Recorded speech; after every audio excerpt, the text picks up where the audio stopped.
ব্যারাকপুরের নোনাচন্দনপুকুর অ্যাথলেটিক ক্লাবে সাঁতার শিখতে গিয়ে ওই এলাকারই বাসিন্দা বছর সাতেকের প্রতীক বিশ্বাসের জলে ডুবে মর্মান্তিক মৃত্যু হয়। এই ঘটনায় এলাকায় শোকের ছায়া নেমে আসে। এরপর বৃহস্পতিবার রাতে মৃত শিশুটির বাড়িতে যান ব্যারাকপুরের বিধায়ক রাজ চক্রবর্তী। তিনি এই পরিবারের সদস্যদের সমবেদনা জানান এবং যে কোনো প্রয়োজনে তাঁদের পাশে থাকার আশ্বাস দেন।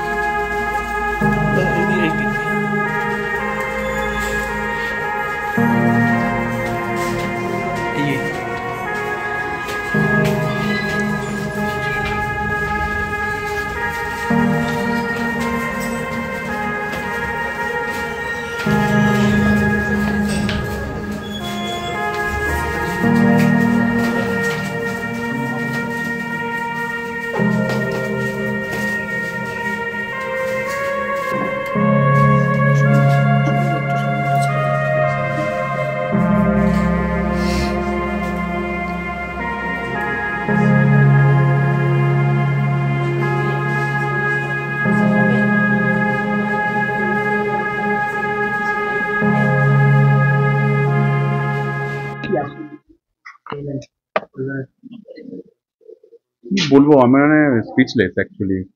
মানে যাদের বাড়ির বাচ্চা চলে গেছে তাদের মানসিক অবস্থা এতটাই খারাপ, বা যারা ওকে চেনে তাদের অবস্থাটা ততটাই খারাপ। এবং আমার বাড়িতে দুটো বাচ্চা আছে, আমিও ফিল করতে পারছি। আমি তো দুদিন ধরে আসতেই পারছিলাম না যে আমি সামনে গিয়ে দাঁড়িয়ে কি বলবো আর কি।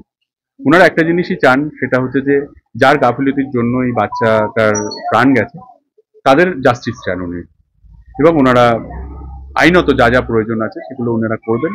এবং আমরা সবসময় ওদের পাশে থাকবো, এবং যে কোনো প্রয়োজনে যে কোনো দরকারে আমি সবসময় ওদের সামনে আছি।